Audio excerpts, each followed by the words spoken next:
going to talk about a pretty serious topic this morning, so before I do that, I'm going to bring a little bit of levity into this. This is a birthday card that I bought for myself.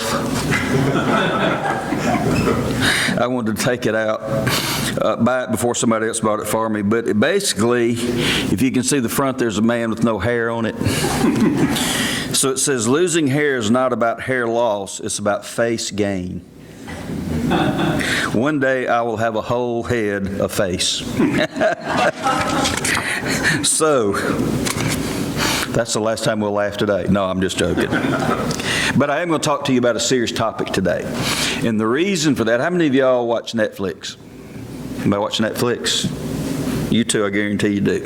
How many of y'all know what the name of the show that's on now? How many of y'all have heard of 13 Reasons Why? Young people, raise your hand. Older people, right? Do you know what it is? I've heard of the name, but I don't know what it is. But you've heard it at school? A lot of kids talking about it? Okay. Do you know anything about it? Where'd you hear about it? At school? School? Okay. 13 Reasons Why is 13 videotapes that a girl made before she committed suicide. And it is the 13 reasons why she committed suicide, of what people said to her and did to her and stuff like this. And I found out about it in an FCA meeting about 4 weeks ago. And you've heard about it? Have you heard about it? My grandchildren. Okay, yeah. So the probability is this, is that probably 95% of kids know about it and 5% of adults know about it. Okay? And suicide is a topic that is not discussed very much, but do you realize how much is in the Bible? Okay, and so what we're going to do is we're going to spend just an honest time this morning understanding how do we deal with life now. When a young person, by the way, how to commit suicide is one of the top 3 topics Googled by teenagers. And we really don't understand because we don't really listen to them and we really don't know what's going on.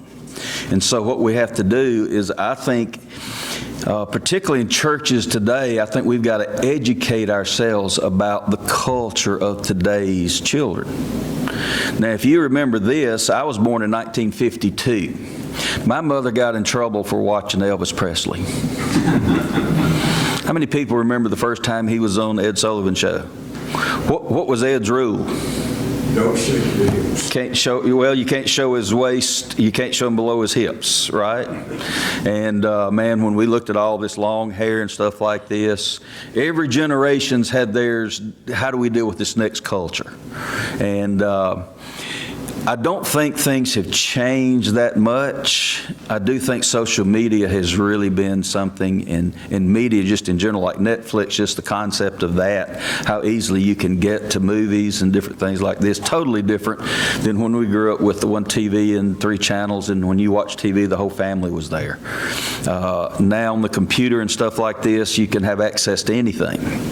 And so the question becomes, why is suicide an answer? And suicide is an answer to people because they have great pain and they don't know how to deal with their pain. I heard this the other day, and I'm not sure where I heard it, but a man in one of the northern states committed suicide here in the last 6 to 8 months. And the reason that he committed suicide was that he was diagnosed with Alzheimer's. And I can tell you this, I have not dealt with a family member that has Alzheimer's. Okay, and I don't know if any of you have, or if any of you have the beginnings of it or anything like this. I do know this, though, this man was not dealing with his own pain when this man took his life. What do you think? Who do you think he was thinking about, himself or his family? You know, I really think he was thinking about his family. And I think a lot of times in a terminal illness, that a lot of times if we've gone through something and we know what we went through because of taking care of a family member, then the same thing we might feel if we develop the condition, we don't want to put our family through that. And so I imagine there are some situations that suicide would not be dealing with your own pain, but try to keep it from someone else.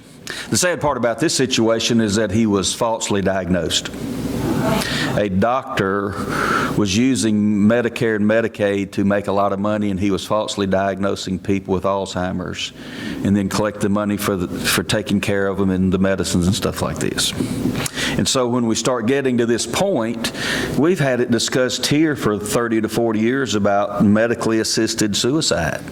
That when people get to this point, now how could I make a decision whether it's right for you to take your own life and then me assist you in it?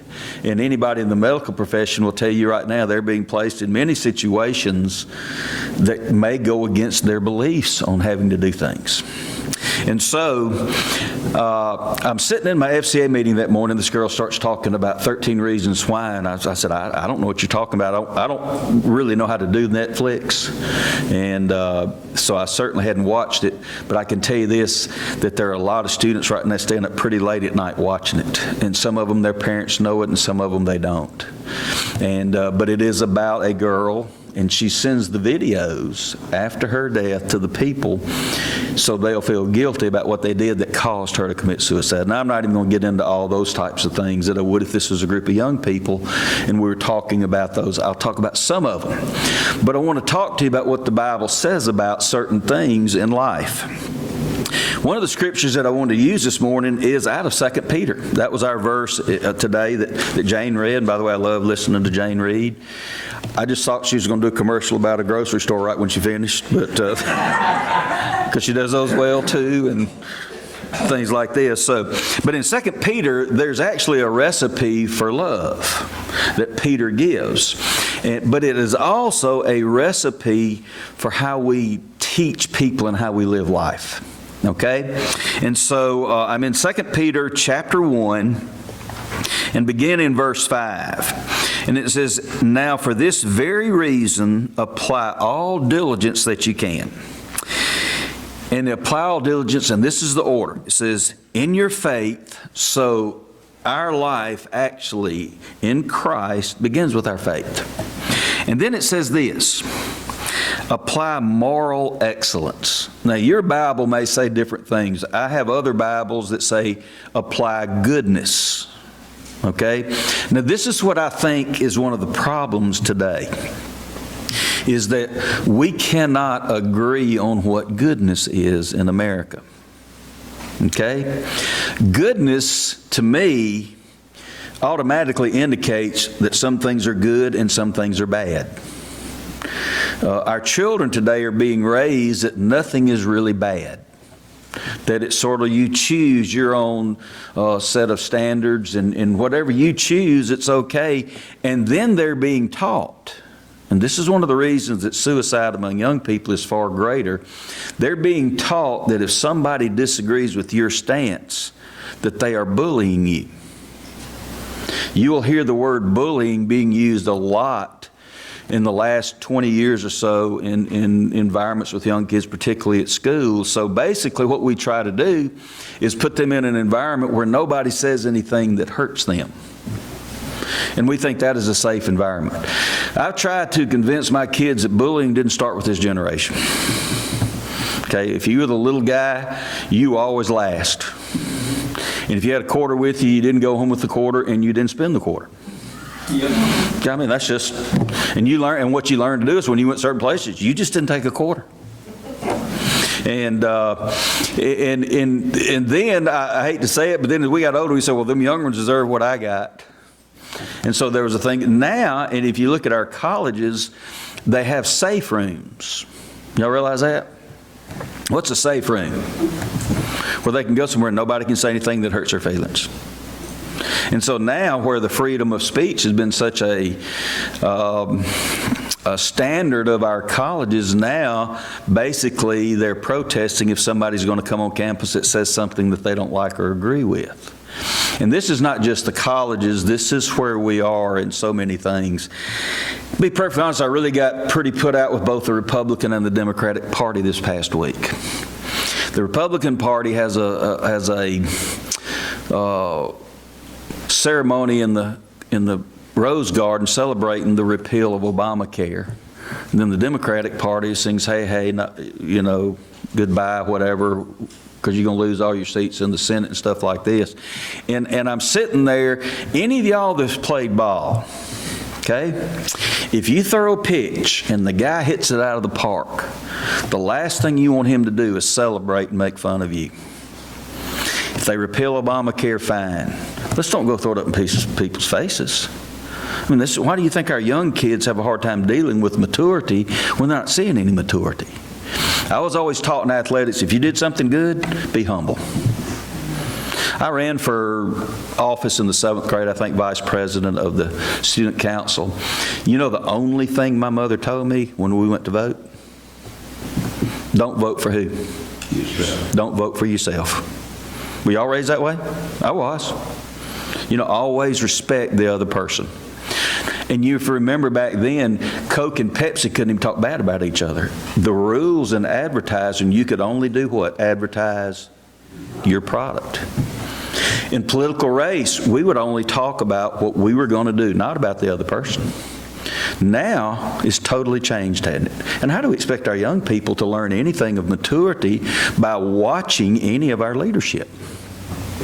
And so as I look at all these things, what I'm finding is many times we are not teaching our young people, and it's not just their generation, it's the generations above, how to deal with pain.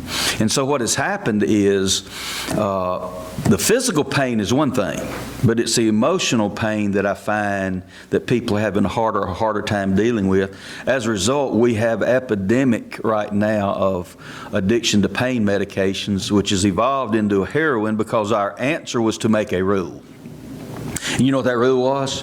We're going to crack down on the distribution of pain pills through doctors and things like this. And so what happened then? That means they're not going to go after the pain medication? No, they just go buy heroin. And so right now in America today, 400 people a day die of heroin overdoses. So I wonder how many people have the overdose but don't die, or how many people are addicted to it. And so when we start looking at this, do you remember, any of y'all that played athletics, when I grew up there was this saying, it was 4 words. No pain, no gain. You know what the saying is now? No pain. That's it. No, if it hurts, find something else. And you know, our brain works against us. If you really study the brain has this desire to do it the easiest way. Okay, so if I was sitting up here pounding a nail with my hand, and I said, man, that really hurts. And all of a sudden somebody says, use a hammer. I said, okay, boom. But guess what a young carpenter would say? Use a nail gun, right? And at some point, we're going to have a robot to use the nail gun to do it for us. And so we start looking at this, we've got to understand how to deal with pain. Now, I really believe this whole process took place back in the Depression, back in the 30s. And my mother was a child during the Depression. So anybody that understands that, I did not understand that a person could get in trouble for cooking with sugar, because sugar was such a commodity, and my mother liked cooking even when she was a teenager. And then my grandmother, of course, would tell us a story about your mama didn't understand this, and and so forth. Well, my grandmother's goal was to get in a situation where my mother had a better life, and then when my mother had children, me and my brother and my sister, what was her goal? That we would have a better life than they had, and that was a nicer house and a nicer car. I'm sure many people can remember in here when we had one TV. You may remember, you may have been around when they first introduced TVs. When I was born, we had TV black and white. So TV to me is not technology. That's what I always had. Now, to a lot of people in here, you're like me. The cell phone and the computer, that's technology. It's not to them. They were born with it. But they were also born in a generation where safety has been much more important to them and their families than when we were born. Do you know why? Because what? Well, but in particularly one event, they were born, I believe, post 9/11, right? And so they were born with that morning when we were attacked, of us realizing that our borders were attackable. And as a result, you will find this mentioned more than ever before. I want my child in a safe environment. And guess what safe means? Safe means nobody says anything mean to me. And so if they do, then I'm going to take care of it. I'm going to make it feel good for them. I'm going to take care of this. So what have we done in our sports? We've made it where everybody can play. We've made it where if you're in gymnastics, everybody gets a trophy at the end of it. You know, I don't know why people haven't figured this out. The cost of taking gymnastics goes up to cover the trophy. You know what I mean? I mean, when we're doing these things, and the kids get the trophy, and sooner or later they're about 10, and does the trophy really mean anything to them anymore? Just get another one and stuff like this. And so we're a victim of our own trying to make our kids feel better about themselves. I've been in the school business for a long time, and I have seen it began back. How many of y'all remember the book that every mother read back in the 50s? What was the guy's name? What? Dr. Spock. What did Dr. Spock do? My mom, as she would whip me, she would say, I don't care what Dr. Spock says about writing on that wall. I'm not going to let your imagination write on the wall. So, but she's still worried though. And when my mother died, I got all of her books from her daycare that she had bought about children and raising children. She did it for 38 years, and so the feeling was, how do we raise somebody that when they're an adult, simply they can take care of themselves? And we're not doing a real good job of that right now. And so when we look at this, he gives us this great plan for maturing people. Okay? And so he begins with faith, and then he goes to goodness. Let's put good values in people, good core values that they make decisions by. And guess what the third thing was? What we're doing here today. We're gathering knowledge. We are gathering knowledge. And that means this, that knowledge should come before the test. Wouldn't you agree with that? Have any of y'all had children that came home and made bad on the test and they say, the teacher didn't teach this? So what are they basically saying? They're being taught before they were given the knowledge. Now, I wonder how many people right now in America today are teaching their children a knowledge of the Bible. So how can we expect them to act right when they don't even have the knowledge? Now, following knowledge then is self-control. So let's just say this, that I sit up here and as I'm talking to y'all, I start telling you about how I'm trying to lose weight and do stuff like this. And I got a Coke and a donut. And I'm sitting there eating and saying, I'm just trying to lose weight and I just can't lose weight. And somebody says, well, you ought to change what you're eating and drinking. I said, oh, okay. So I come back a month later, and now I got a Dr. Pepper and a Snickers. And they said, what are you doing? I love donuts and Coke, but I gave it up, so I'm going to take this right now. Well, guess what? I got self-control. What's the problem? I don't have knowledge. I don't know what healthy foods are. And guess what? They are proving now that a lot of the things that we've been told were unhealthy are not. And a lot of the things that we've been told are healthy are not healthy. But we believed them, and we changed our lifestyle. And guess what? We really didn't test the knowledge. Okay? And so, as we're getting that knowledge, then we say self-control. Now, I can tell you this, that how old are you? 13. How old are you? 12. Okay, so they're sitting there. They're at the age right now where they're wanting to sleep more now than they did when they were 5 and 6 years old. You remember a 5 and 6 year old on Saturday morning, they are up at the first cartoon. Then all of a sudden they start maturing a little bit, and what happens to that sleep time? They can sleep till 11 o'clock. The body is growing. The brain is growing. And so guess what the body does? It says sleep. You know, I think if we were to start the education system over, we would start school about 9 to 9:30 and let those kids sleep. You don't know how many teachers teach kids whose heads are on the desk asleep from the night before. And guess what Netflix does to that?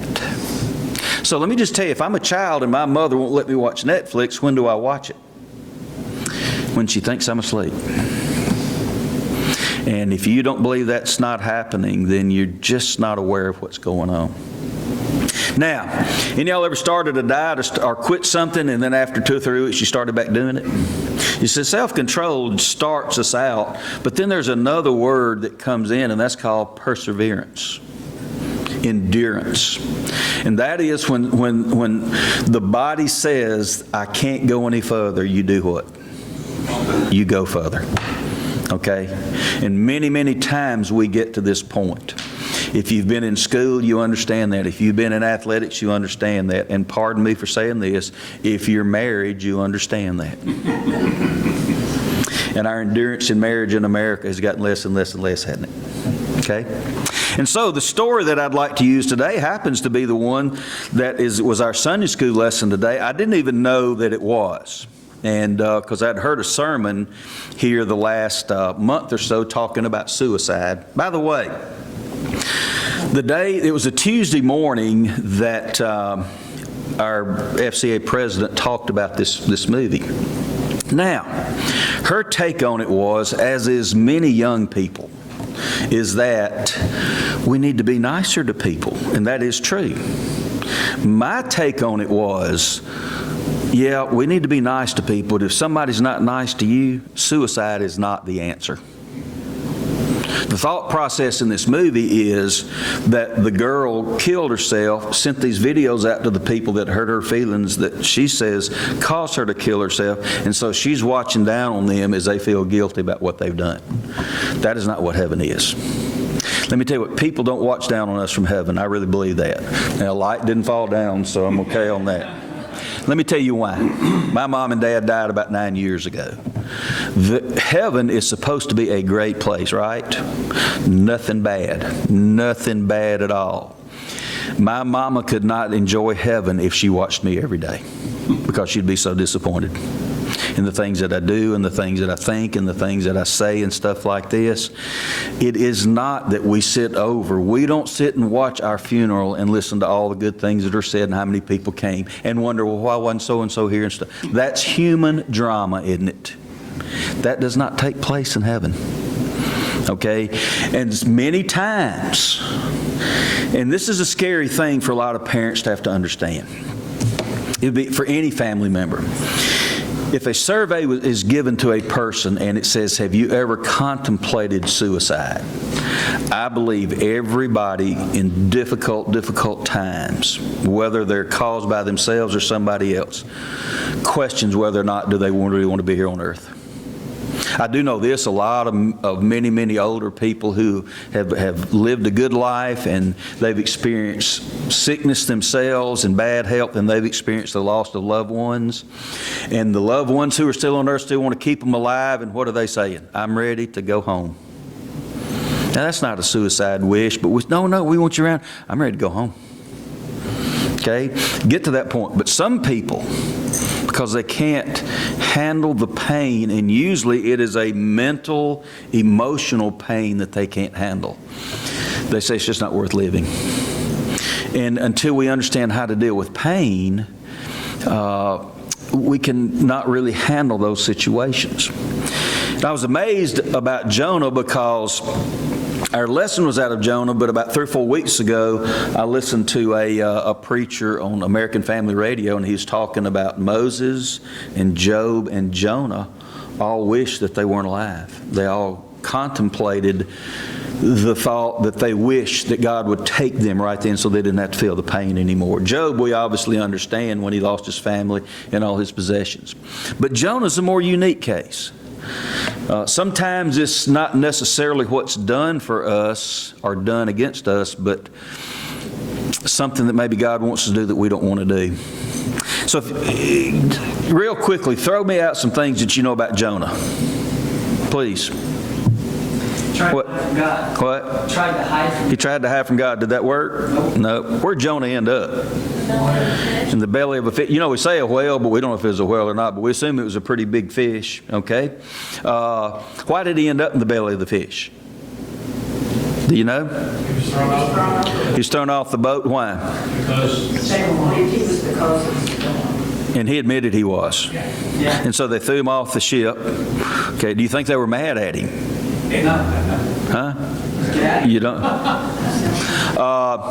Why was God mad at Jonah? He wanted to send him to where? Nineveh. And what was Nineveh? Who lived in Nineveh? Yeah, the Gentiles. And what kind of religion was Jonah? He was Jewish. Okay? And so he is told to go to Nineveh to take them out of their evil ways and start a revival, and he just absolutely decides he is not going to do that, so he gets on this boat. Okay, so if you have your Bible, turn to Jonah. It's really fun reading. Okay, and so he's on this boat, and I'm going to start in verse 4 of chapter 1. It says, "And the Lord hurled a great wind on the sea, and there was a great storm on the sea, so that the ship was about to break up. Then the sailors became afraid." Now, do y'all remember, I thought about this morning in my Sunday school class. There was a commercial several years ago where Jeff Gordon went and test drove a car. Did anybody see that? Anybody? Oh, you ought to see it. Did you see it? So when he gets in there, he's disguised. So the guy the car salesman gets in the car with him. He don't know it's Jeff Gordon. And then Jeff Gordon proceeds to take off about 90 miles an hour, making curves and stuff like this. What was the car salesman doing? Do you remember? He was panicking. He was telling me how crazy he was and stuff like this. And let me tell you this. To the car salesman, that was dangerous. To Jeff Gordon, it wasn't dangerous. He's used to driving that fast. When this says right here that the sailors became afraid, what does that tell you? This was really bad. Y'all seen that guy that's getting his teeth checked? He said, "You got a really bad cavity." And that black lady says, "Really bad."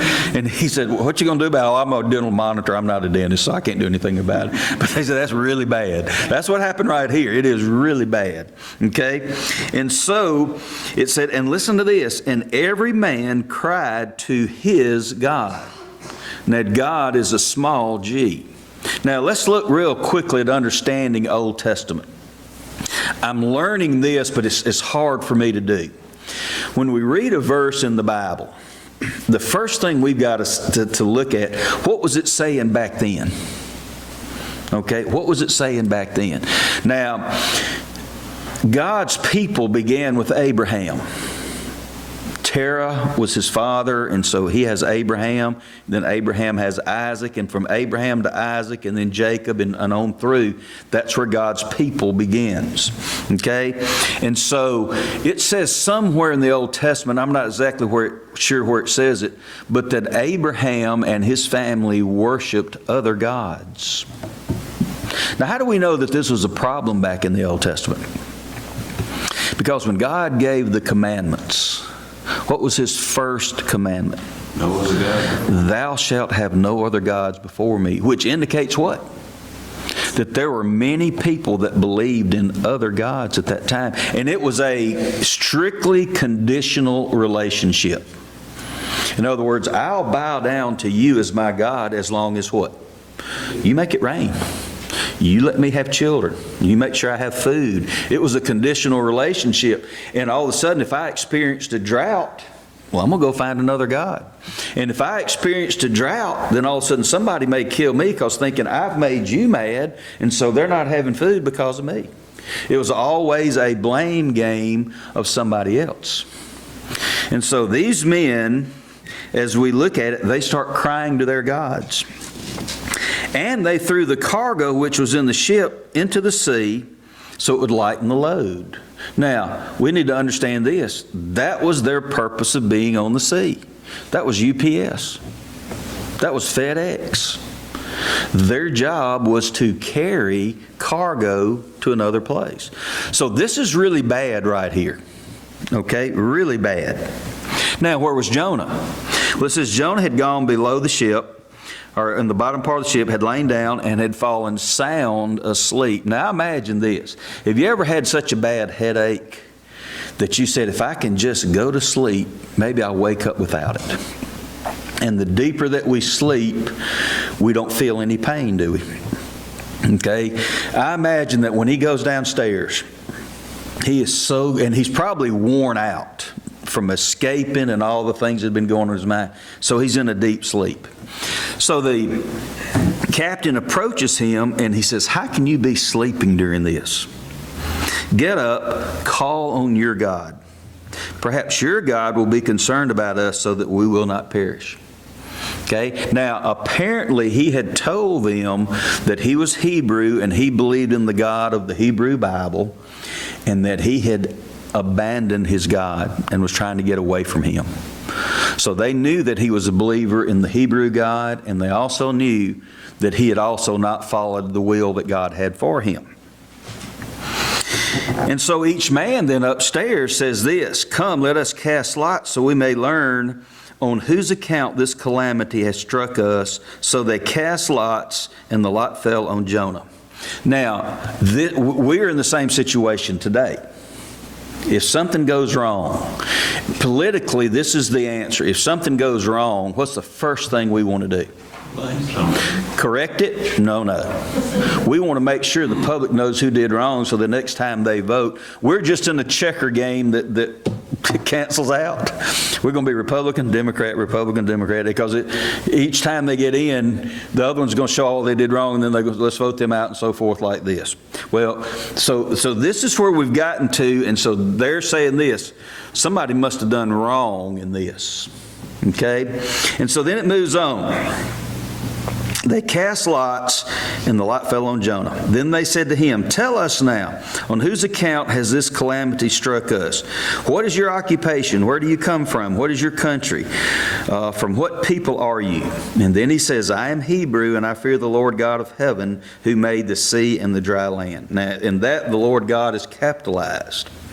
Then the men became extremely frightened, and they said, how could you do this? For the men knew that he was fleeing the presence of the Lord because he had told them so. So they said to him, what should we do to you that the sea may become calm? For the sea was becoming increasingly stormy. And guess what he says? Jonah says, pick me up and throw me into the sea. Then the sea will become calm for you, for I know that on account of me this great storm has come upon you. Now, at that point, I thought they threw him in the ocean, but they didn't. I found this out this morning. I love reading something and finding something new. They didn't want to kill him. In fact, if you look at verse 13, what does it say that they do? It said they rowed desperately to try to get to land. Now, rowed, R-O-W-E-D. They got the oars and they're rowing desperately to get to land. So what? They won't have to kill this guy. Because if you've ever seen any of those movies, there's a movie I think with George Clooney, The Perfect Storm. I've never been in something like that. But I would imagine that I've heard this before, that if somebody's overboard, basically it's not a rescue mission, it's just a recovery mission. What does that mean? They're dead. And I would imagine in this situation right here, they didn't have helicopters back then. They didn't have, any type of people to come get them or anything like this. And so once they threw him over, what did they know? He's dead. And what did Jonah know? He's dead. And Jonah was fine with that. Okay? And so it says that they rowed, but that they rowed desperately to return to land, but they could not, for the sea was becoming even stormier against them. So they called upon the Lord. We earnestly pray, O Lord, do not let us perish on account of this man's life, and do not put innocent blood on us. O Lord, hast thou done as thou hast pleased. So they're basically saying, God, we're going to throw this guy overboard, and please bless that. Make the sea calm. I guess it's a sacrifice of one for many. Okay? So they picked up Jonah, threw him into the sea, and the sea stopped its raging. Then the men feared the Lord greatly, and they offered a sacrifice to the Lord and made vows. They saw the power of Jonah's God. Now, do you think Jonah prayed while he was going in the water? It doesn't say that. All it says is in verse 17, and the Lord appointed a great fish to swallow Jonah. And Jonah was in the stomach of the fish 3 days and 3 nights. Now in chapter 2 it says this. So I don't know if it means that he didn't pray while he was going in the water. I pretty much think this. He didn't think, well, when I get in the water, it's normal for a fish to come and swallow a guy and keep him alive for 3 days. I don't think he thought that. I think he thought what? I'm gone. Okay? And so the fish swallows him, and then we go to chapter 2, and it begins with then.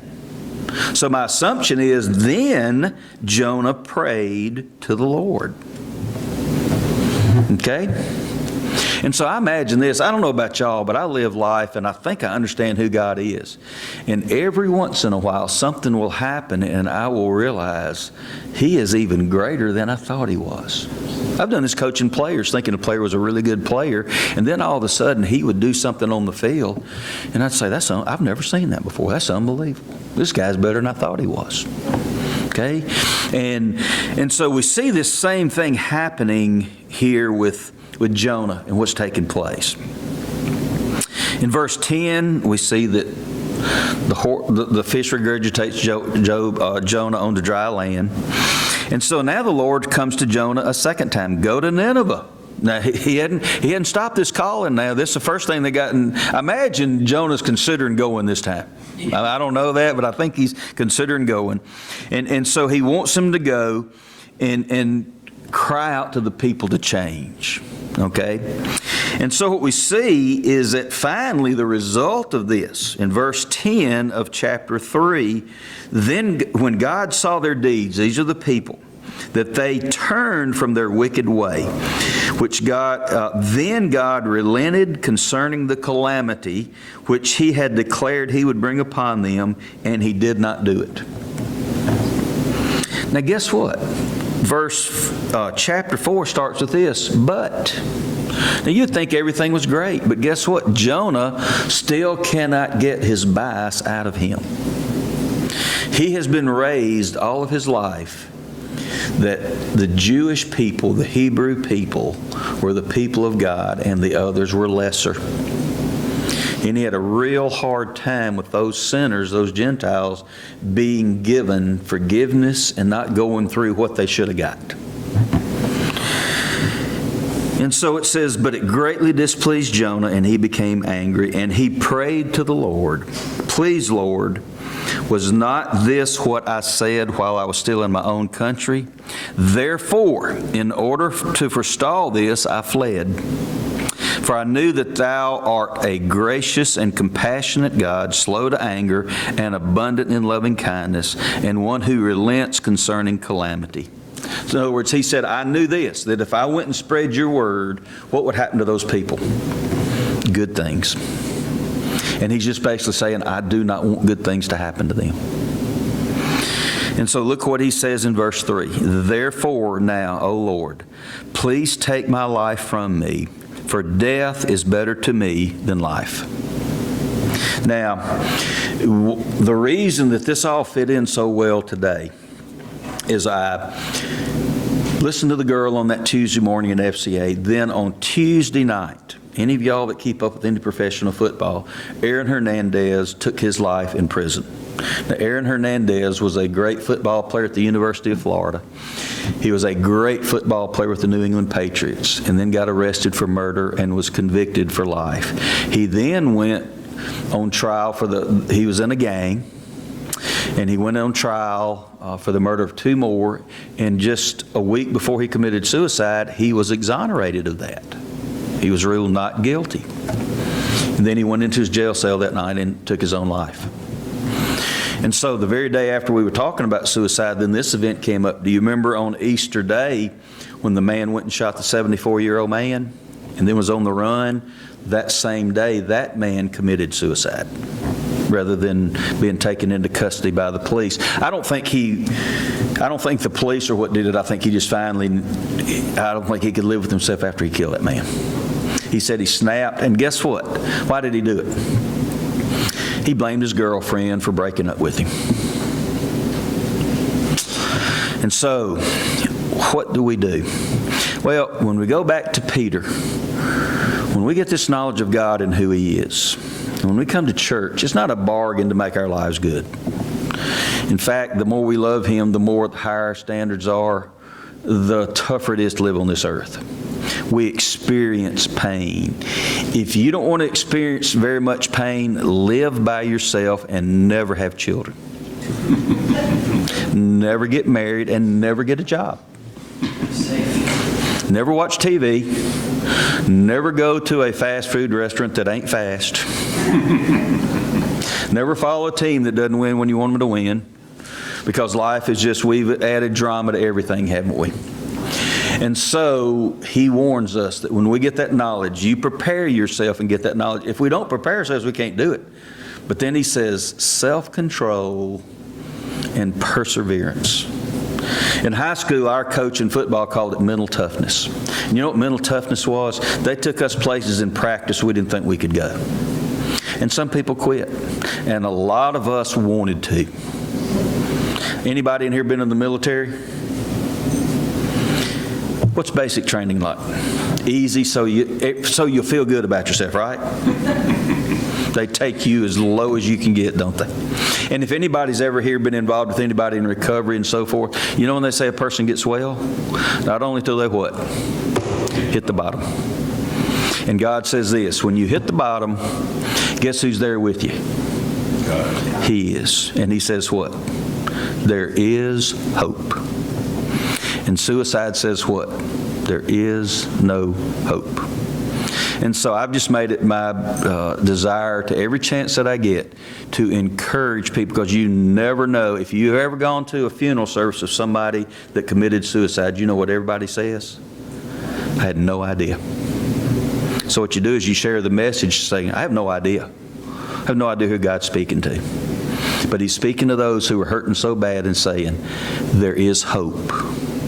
And not only is there hope, it's really beautiful at the end. But you got to learn, and then you got to use self-control and discipline with what you learn.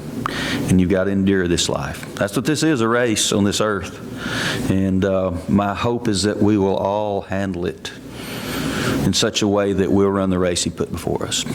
Let's pray. Father, we thank you so much for the life you've given us. Some in here just been around 10 years, and some of us been around a long time. But Father, each day can be beautiful or it can be horrible. Help us to trust you, to love you, and to live the kind of life you want us to live. And Father, help us to love others so they won't feel like they're living on this earth alone. For in Jesus' name we pray. Amen.